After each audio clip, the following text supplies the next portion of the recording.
Stephanie Dieckvoss, she is a researcher, academic, art historian.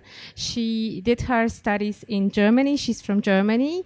And about 20 years ago, she moved to London, and her career took off there in London.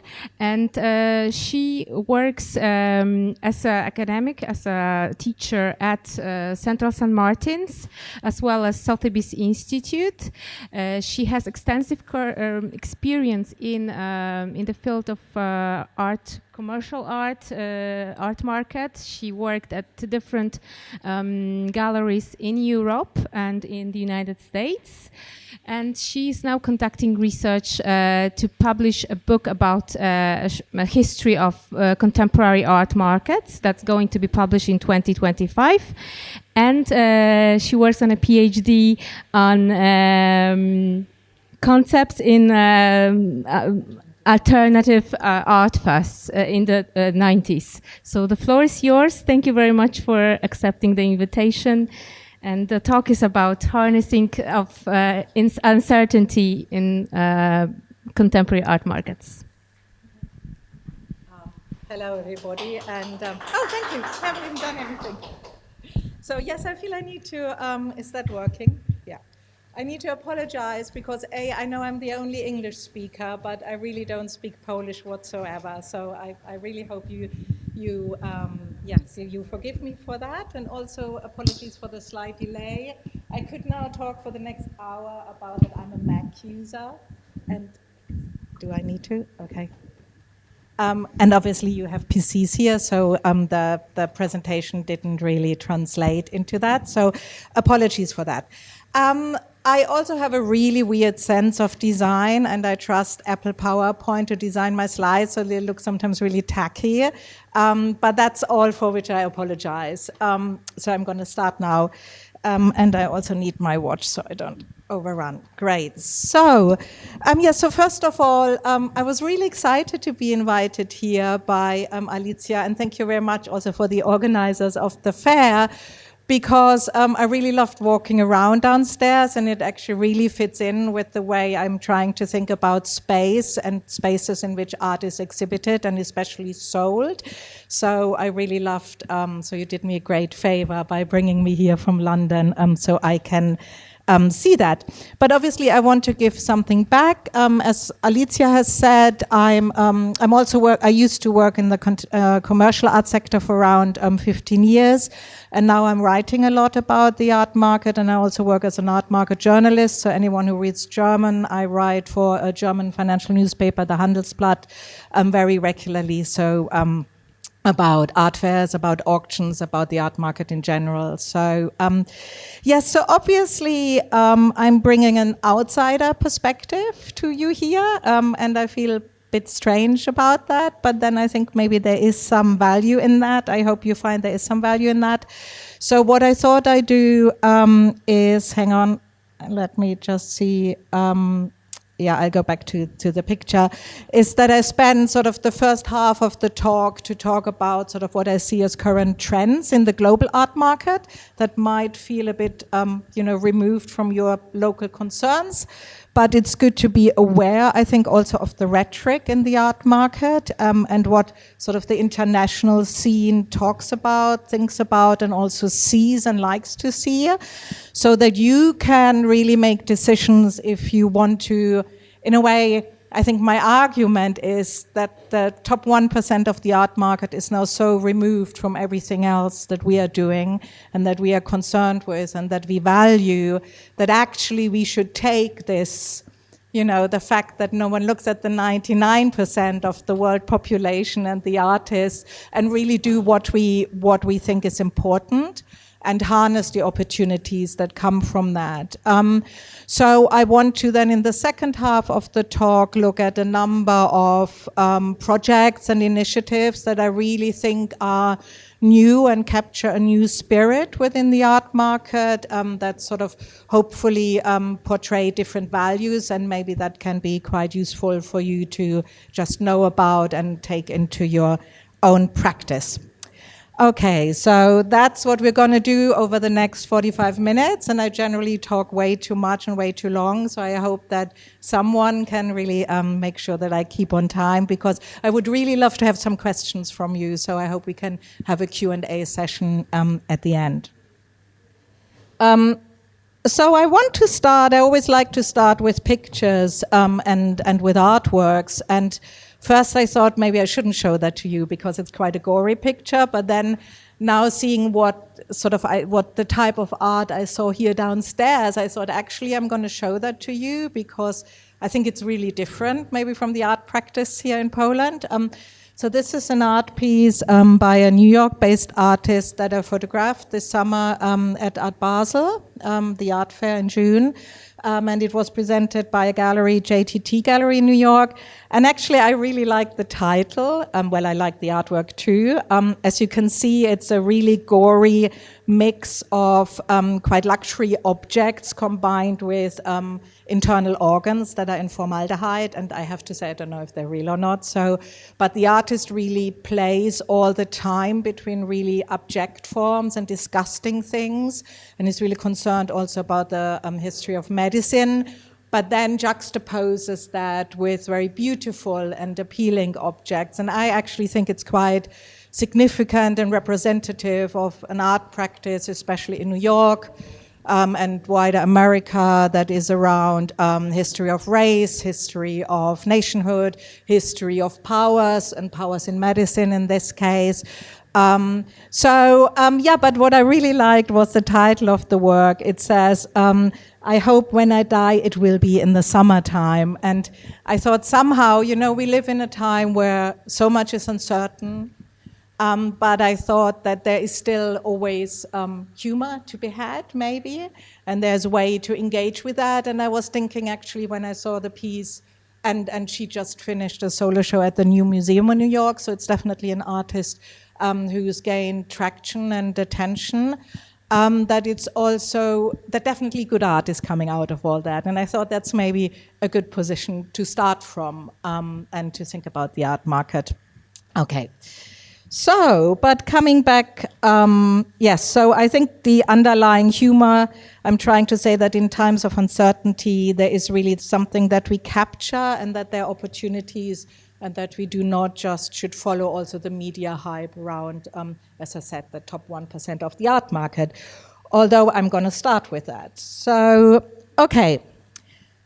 So I want to talk about 3 trends, and then you can make out of that if you want to be interested in them or not, but they're definitely global trends.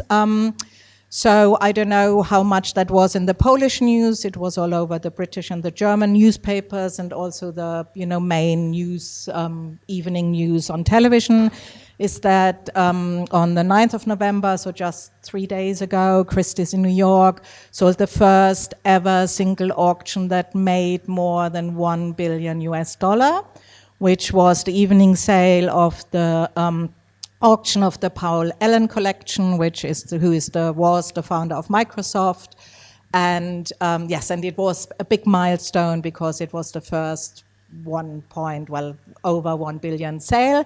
In this case, it was 1.5 billion sale. So I think for a long time people were saying, oh, we have more work selling for over 1 million, and then it became 10 million, and then it became 100 million. That sale had 5 works that sold over $100 million.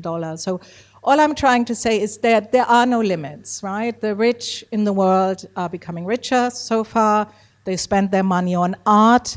And indeed, a lot of people think that's a really good signal for the art market because maybe they believe in some trickle-down economics that even, the majority will benefit from that. I have my doubt about that. But anyway, so there is no ceiling, and it's pointless to worry about that. But what is interesting is that obviously a lot of wealth is now accumulated in art, and people do believe that art is a safe asset class. That might be good or bad, but it's definitely something I think people can work with. So hang on, I need to just go back to my notes.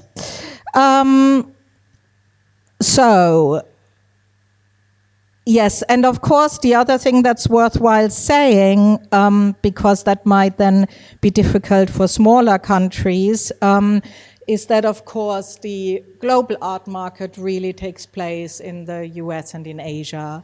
So 1/3 of the buyers in the Paul Allen collection came from Asia, and obviously a lot of work will stay in the US because the US economy is still the strongest at the moment in the world. So it's sort of a very small, when we talk about a global art market, we assume everyone participates. But of course, that's not the case.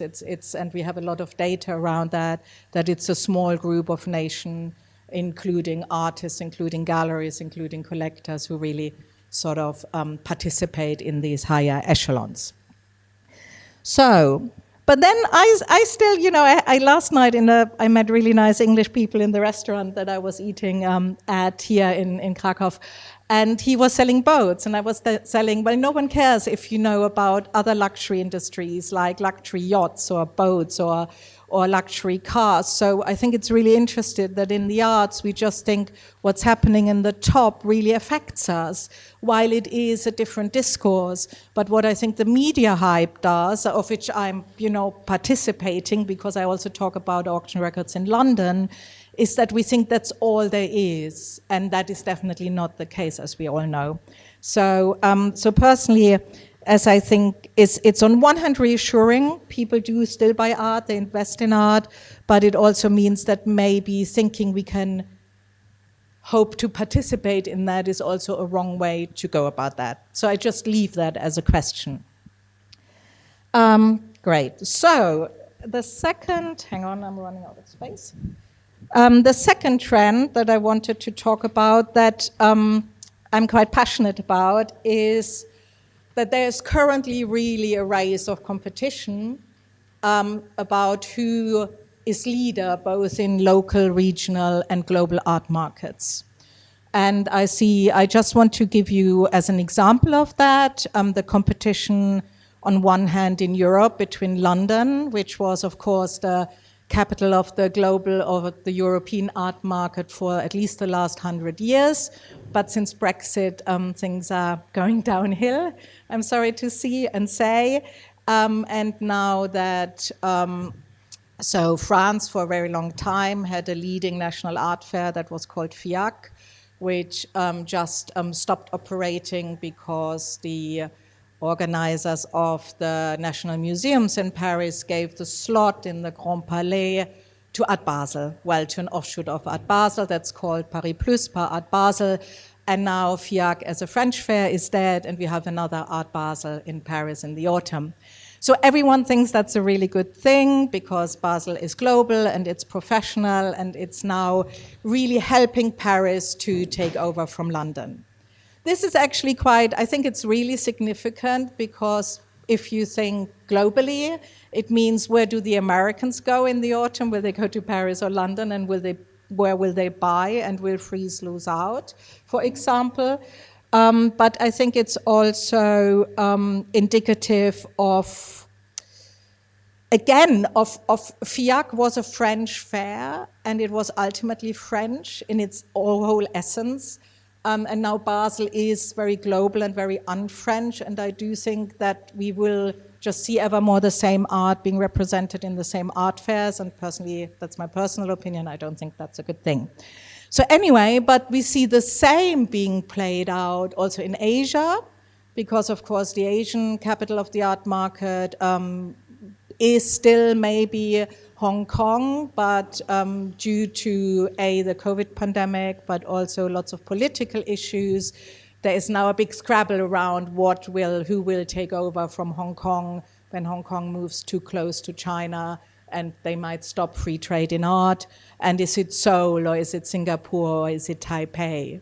So, and the reason that I'm telling you that is because what I think is really fascinating is because this scrambling for being at European leadership or global leadership is about space, and it's about art fairs, and it's about territories, and it's also where will galleries open.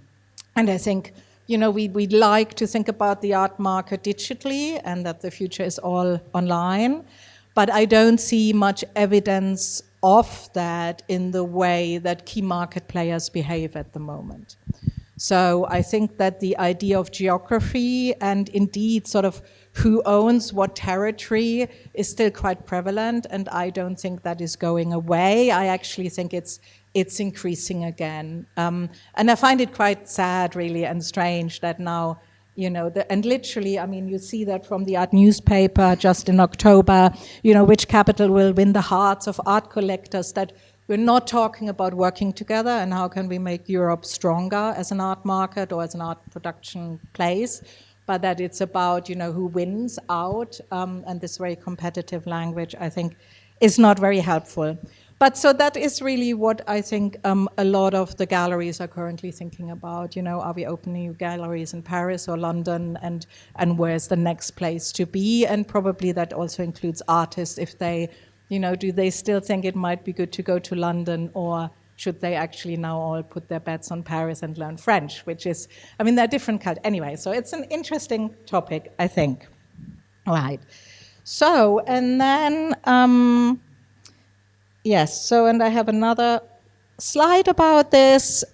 Yes, so just that was from May, an article that says that France's art market saw 50% growth in sales in 21 to just under 5 billion. It accounts for 70% of sales globally, occupying fourth place in the world, strongest position for a decade. So really a lot of investment is going into Paris at the moment, not only the art fair, also the auction houses, galleries, and everyone wants Paris to work and to take over from London. And that, in my opinion, is also not only economically, but also politically.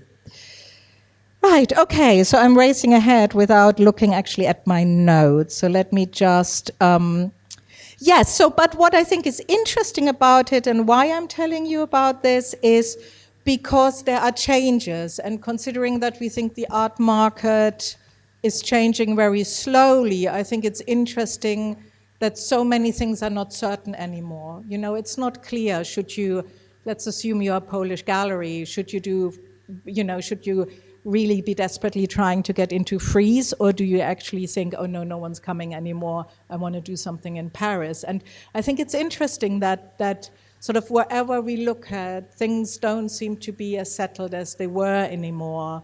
And that always means that things also can change, maybe also for the good and for new initiatives. Well, that's at least my belief. Okay, so yes, and I don't believe that the art market will become digital, and the fact that so many galleries open big new spaces like Hauser and Wirth, who are now opening next year in Paris, is really an indicative, I think really a strong indication that we're not just all operating in the virtual world in the next few years. And of course, art fairs are back. That's the other lesson we learned this year, that pre-pandemic, everyone was like, the art fair model is dead. People are happy to buy online. They want to do online viewing rooms, but travel is up, art fair visitor numbers are up, sales are up. So everyone is literally desperate to get out there. At least if we are talking about countries that can travel, they're definitely going to be there. So, yes, okay. So then the last thing that I think is worth talking about is the fact that we really see a shift in buying behavior, and that collectors are getting ever younger. I think probably it was the big story of 2021. I just read the latest global collector survey that came out this week, published by UBS Art Basel. And they now already take it for granted that Gen Zs are spending more than anybody else in a way on art. But I think that's really interesting, because when I grew up and when I worked in the art market, it was literally your biggest collectors, and I used to work for commercial galleries for a long time. Your biggest collectors were the 50 plus, right? Ideally, the kids were out of the house, they had bought everything they needed, they had no money, they had time, and then they came and bought art. And the fact that that is literally changing globally, so that we have young professionals, maybe no kids, maybe they haven't been traveling during COVID, so that they want to buy art, I think is interesting, because it means we need to operate differently, because younger generation want different things in a different way. There is definitely a digital element in there, I think. So there is definitely a way to gaining access, to give access to people who are so used to buying things with a click, or who might feel intimidated to go to a gallery, big gallery or an auction house. But there is, of course, other values that I think young people have that one could really tap into and one could really harness. So I think that is a positive trend. And while it's been talked about a lot around Asia, and the young wealthy groups who inherited all their money from their parents and now don't know what to do with all their millions, I do think that, of course, young professionals are sought after and might have disposable income wherever we look at. So yes, so the generational change, and the fact that the other thing, of course, is that people are better at languages. Hopefully, there is more a global exchange. A lot of people travel. They might be more aware of what is happening in other markets in the world. So I think we can really tap into the idea of a global art world where people then also might want to participate in as consumer wherever it is. So yes.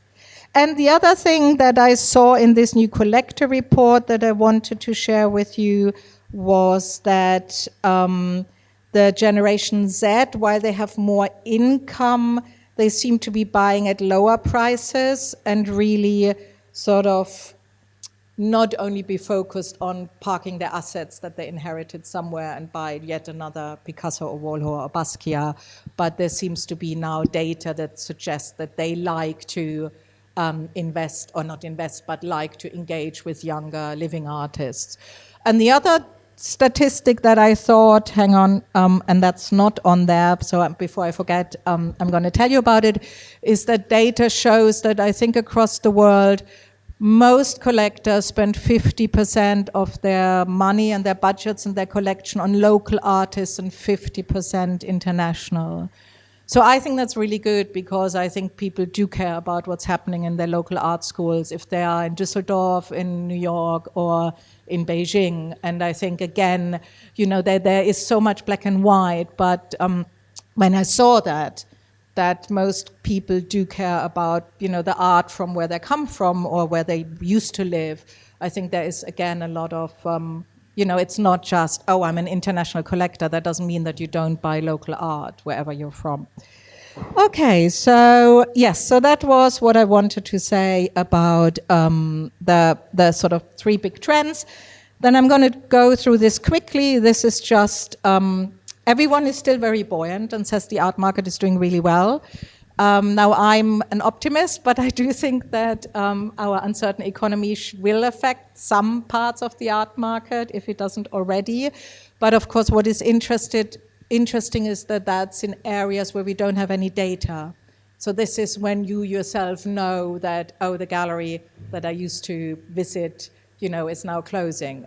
We haven't seen that yet. We haven't even seen that yet in London. Lots of new young galleries are opening, so I think there is still an optimism in the art market that might be slightly at odds also with some political developments in the world.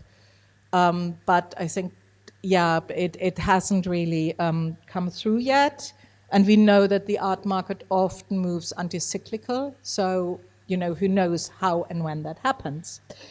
So then I do like this graph that really tells us about, or at least the people to respond to the Art Basel survey, what type of work people buy, and then it depends what you're interested in or what art you make or one makes. If you think it's great that not everything is being spent on painting, but still a lot of people want to buy painting because they think it's easy to collect. On the other hand, I think it is quite interesting that photography still has, and other editioned works still nearly carry a 20% share of the art market. And of course, digital art is a niche. I haven't understood the talk of my predecessor who talked about NFTs, but it's growing and younger people like to buy digital art and NFTs, but it's not the whole art market. I think that's just quite important to realize. So, yes, but I don't think these actually are new trends. Paintings has always been what was most favored by most collectors. But anyway, so not much changes. So, yes, so what I wanted to end with is just this brief, not to end this part, and I hope I have still time. Yes, I have lots of time, talking too fast. Okay, just, it's my favorite quote from the Art Basel report, and it comes from last year, but they are reiterating it this year, at least in the spring report. And here it says, in recent years, the art market has continually been shown to be top-heavy in nature, with businesses at the higher end of the market tending to show stronger growth in sales than small and mid-sized businesses. The economic issues brought about by the crisis in 2020 could intensify this polarization if it accelerates the decline of smaller businesses and strengthens the position of those at the higher end of the market, where buyers may be more insulated from economic trauma. And obviously, this is what I just talked about and showed you, and we see that that is still the case. However, I really think that where the main reason we don't know how the mid-market and especially the lower, more grassroots emerging market operates is because no country has any data about that. You know, there are just no statistics. No one collects data of how many artists live. Well, there might be a bit of data, how many in Germany. I think they're quite good. Because Germany has a different social system for artists, so they know how many artists there are. But lots of countries don't even know that. They don't know how many artists make a living from selling their art or how many subsidize themselves. So it's only sporadically. And so I think there is a lot happening now where people really harness, as I said, this notion that everyone looks at the top 1%. And that things are changing. So when you have change, disruption is easier and trying out new models. And that there seems to be enough, I would say, examples and evidence that show us that actually some of this has maybe a future. And that is why I hope, well, I think creatives should really, I'm not going to talk about that, really, I think it seems to me that there is more of a value-driven system of disruption where people say we care about certain things, we are interested in collaboration, we care about the environment, and we want to make things work for us.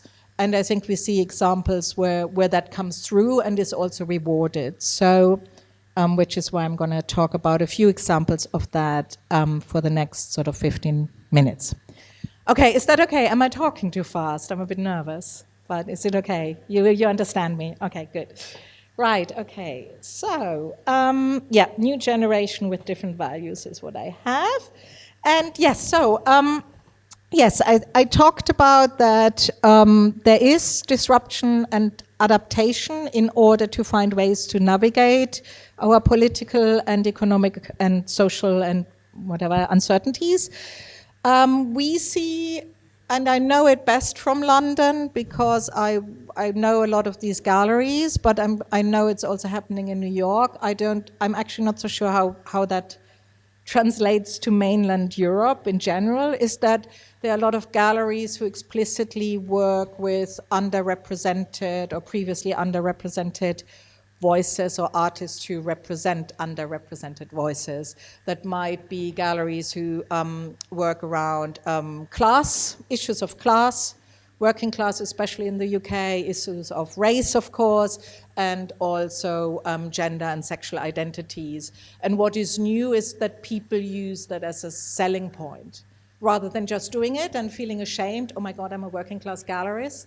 There are now, it's part of a narrative. We're also interested in personal stories. Why do you do what you do? Where do you come from? And people use that. And it seems to me there's really a significant shift. Then we see across galleries, I have gallery examples, but also art fairs, we see that there are new, as we are here, non-profit initiatives. There are collaborative events. And there is really sort of from the bottom up, I think, an ambition to harness energy and make things different that I think is really interesting.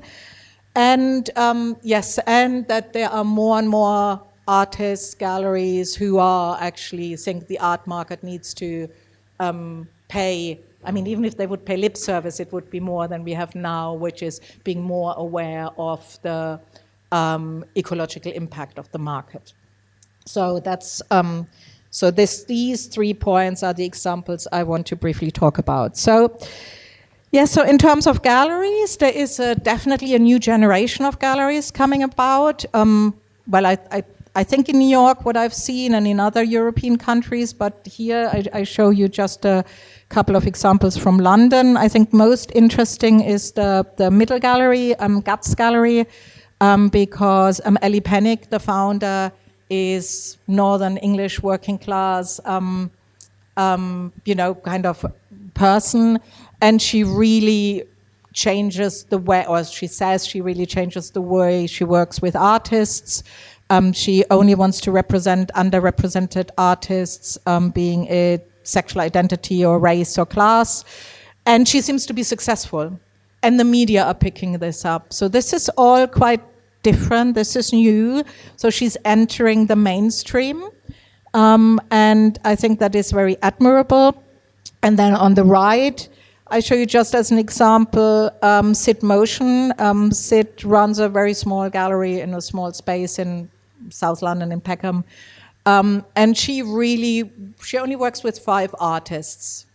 And this is very much against the model of eternal growth. And she says, I really want to work with the people I work with, and I want to do that well. And so it's sort of in a way, and I'm not saying it's anti-capitalist, but it's really trying to have a different agenda that's about community engagement, that's about working with the artists.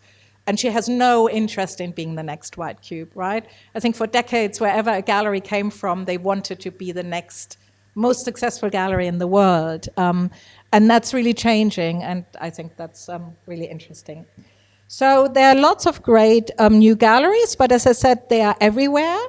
And one example that you might know about that I think is, again, really interesting because it's beyond what we know as being gallery swaps or being pop-up events in different countries is that there is a new space in Cologne that's called Echo, which is initiated by a group of young galleries from different countries, including 2 Polish galleries. And not only are they, I mean, I think they're all around 30 or plus minus, so it's again a really young generation of galleries.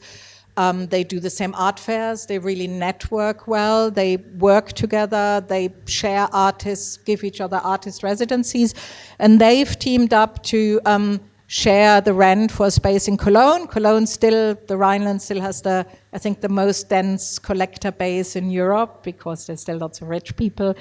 And they share the programming. And I thought that was really interesting because it's a midterm initiative. It's saying, okay, we want to be there, not only for an art fair, we want to work with collectors there, but we share that. And yes, as I tried to learn from Alicia how to pronounce should, but I can't do it, so I'm not saying it, but it's, yes, 2 galleries from Warsaw, Stereo, and yeah, I just can't pronounce it, who are participating in that as well. And so, yes, and again, they talk about collectivity, of collaboration, of operating in a specific local context, and I think that is really interesting.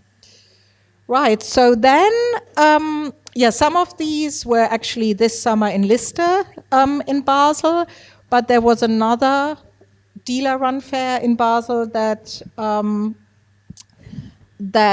I just want to briefly mention, which is the June Art Fair, which is, again, it's in an alternative space, it's run by dealers, it's non-profit, it wants to show art in a different way, it's curated, it's quality above quantity. And I think we see that in many places. I mean, Paris has Paris International, a very young nomadic art fair. So it's really, I think, a model that seems to work, and I think that should really that shows that there is not only space for the one big art fair. So then I just mention sustainability. If you're interested more in that, there is an initiative called the Gallery Climate Coalition that is trying to work globally, but it's born out of London, and they definitely have more traction in the UK and also, mainly in the UK, but also in the US, and they are trying to extend into Asia, and they really want to get the art market to think about its carbon footprint and how to reduce that.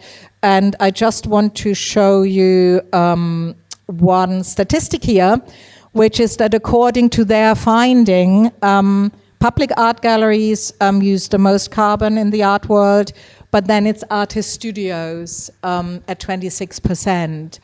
And I think I always think, it's the, big bad galleries who ship their artwork around the world, but it's also the way artists produce their work and how they think about their ecological impact. And interestingly, we see now more and more artists who really work with that, who really try to change that, change their own working practices, change the way they operate with galleries on all levels, being it shipping, being it packing, being it working with local teams if they have a big project in a different country rather than flying everyone out. So I know. Okay, so I'm not going to talk about collectors now. I just want to end with a number of, briefly mention a number of artist initiatives and how artists try to really work with consumers, collectors, buyers, audiences directly.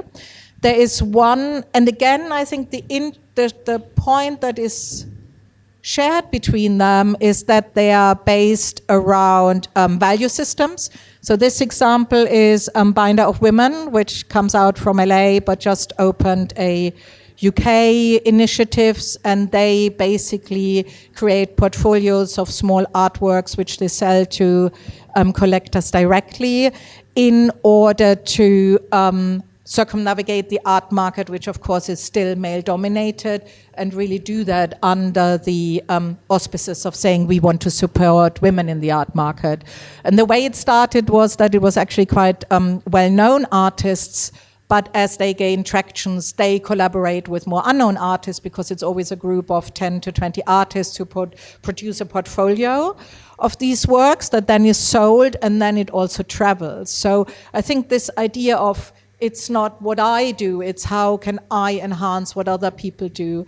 And I think that's what a lot of artists feel really strongly about at the moment, that they work in teams, that they collaborate, that they really enhance others and other people's career and use their own career to spark that. And then maybe the last example, because it touches again value, but also digital, and it's a very low-key example, is an amazing initiative that started in the UK during the pandemic, but I think it's now global, and it's called the Artist Support Pledge.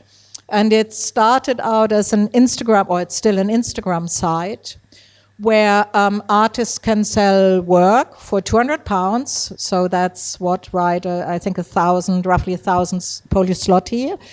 And if they sell 5 works, they commit to buy another work by another artist as part of the group.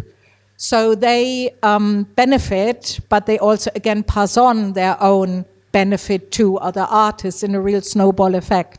And as you can see here, they have 100,000 followers, and this is really an initiative that started maximum 2 years ago and has really snowballed, and everyone participates. So you have young artists selling work for 200, but also mid-career artists who just want to be part of that because they like that it's artists supporting other artists.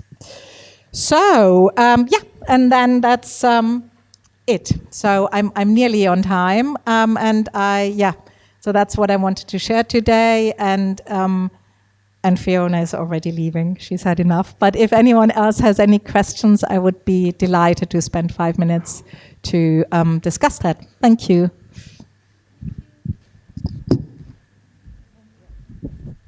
Are there any questions? Go ahead. That's one of the unique opportunities to. Okay, maybe I can just. Thank you so much, Stephanie. My name is Julia, and I'm an aspiring artist from Kazakhstan, but I moved recently to Poland. What do you think are the main channels now through which artists sell or looking to sell their work, and the main channels collectors look through to buy work? Yeah. Great question. Hang on. Yeah, great questions. And I'm so glad. So I know art market reports are really boring, but they are really useful. And the Global Art Collector Survey that literally just came out and is free downloadable actually for once talks about that. And sadly, we had to pick up an old presentation anyway as a PDF. But so 50% of collectors buy from artist studios, has been shown. However, they also ask the question, what's your preferred choice of buying art? And the preferred choice is still going through galleries. And only 4% say it's their preferred choice to buy from an artist studio directly. So I think that's interesting because it means that people at the moment, and a lot of data suggests that, is people want to buy from people they know. I think that might be artists they already know or galleries they already know. So there might be, because of the uncertainty, less interest in, let's go somewhere and buy something really that I know nothing about. But they seem to be really open how they buy. So they prefer galleries, but the statistics said that artist studios, Instagram, sort of aggregate platforms, especially if they're dedicated to NFTs, what people I think are quite used to now, that they buy through those channels as well. But definitely, I think it was 50% artist studio and 45% buy also directly from artists through Instagram. And the artists I know who sell directly through Instagram, the interesting thing, of course, is that they don't do that locally. Right, that is then a potentially a global market that they can supply with. That I think is the big advantage. Yeah. Thank you for the answer, for the question. Anybody else? Okay. Can I ask the question then? Of course. It's a pleasure. Because it's also related to the talk, to the presentation, as to the topic that we discussed shortly before the talk. We discussed a little bit how art schools prepare artists to enter art market, art world. And you shared that there are some good practices in the UK. I shared that I don't see that, not yet maybe, here, that any of the programs at the fine art academies are prepared to address the issues of practical issues. So can you share maybe when it started to be taught at the fine arts academies in the UK? The practicalities of art markets, commercial art world. Well, I think, it's an ideological question because it really goes to what is the art school for and what's the core. So there is one fraction who says the art school should educate artists in the purest way, and only once they found their pure artistic voice should they even start thinking about the art market. And interestingly, that's still a strong tradition also in the UK. So even art schools where they talk a lot about the art market, and they do, it works different. I know art schools who have an ongoing lecture series. I know other art schools where it's actually a module that people can take, normally voluntary.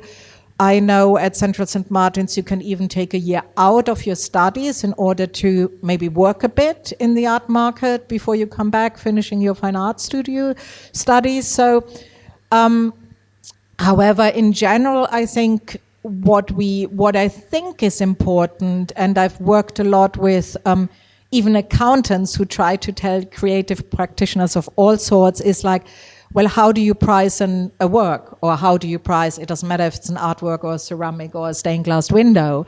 How do you price that? What needs to be in your budget? And just sort of, so I think it's one thing to maybe try and protect your students from the evil art market and wanting them to just sort of be like, oh, I'm going to now make work with internal organs because that sells well in New York. Yeah, I mean, it's really simplistic, but people seem to do that. But then there is the other way, is how you conduct yourself as a professional. And I think once you're an artist or a designer or a craft maker, and you want to make money from that, you want to build a business. And there are skills everyone needs to have, whatever the business is. So I obviously, I mean, I talk a lot in these contexts, and I think it's really important that people understand what the world outside is like, even if it's to then say, I mean, at Kingston, I gave a talk and I asked the fine art students who wants to be an artist afterwards, and only 50% raised their hand. So even if you then say, oh, this is not for me, I study fine art, but then I do something completely different. But I think you need to know what the world is after art school in order to maybe even make the decisions, no, that's not for me. So, and I don't know how that's in Poland, but in the UK, and I know there is a number of organizations who now work, at least European-wide, is that there are now organizations, also profit-making organizations, who really do professional development training for artists because of that reason.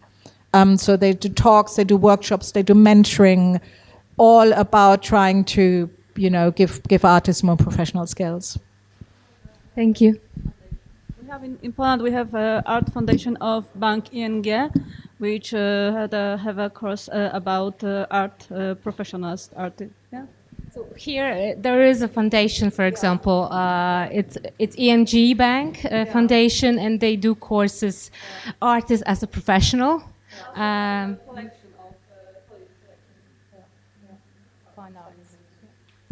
So thank you very much. Tak, ale wtedy to nie pójdzie na streama, dlatego ja to i tak muszę jakby powiedzieć. Proszę bardzo. I would ask about, could you talk more about the digital market, because you told that you really believe in the traditional market and not too much in the digital market? I think a lot of the attraction of engaging with art is through seeing it in real life. So, and I think data suggests that now that the pandemic is not over, but that we can go to museums, we can go to fairs, we can go to artist studios, that people like to see art physical and not only see it, that they want to walk around it and they smell it and they see the size. So I think that, and they want to be together.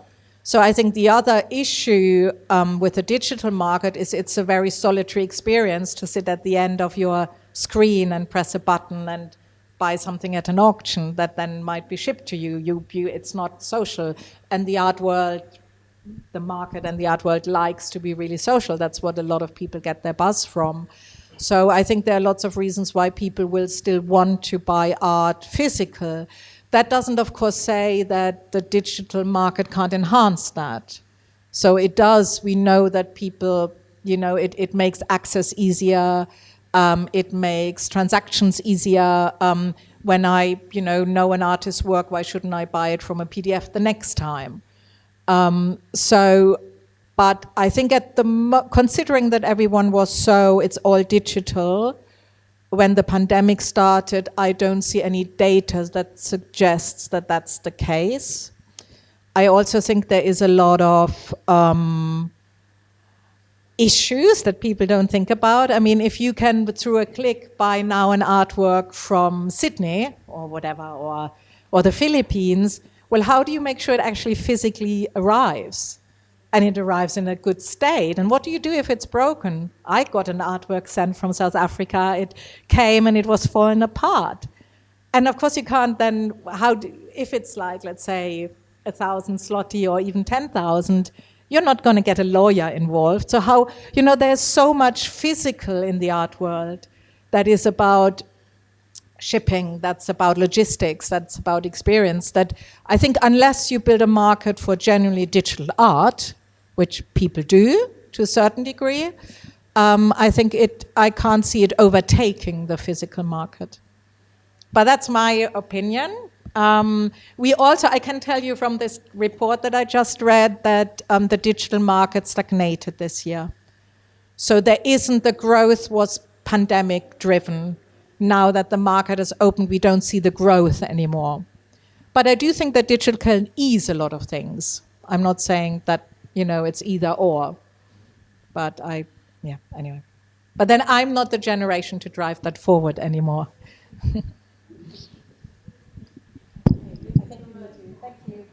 Thank you very much. Thank you.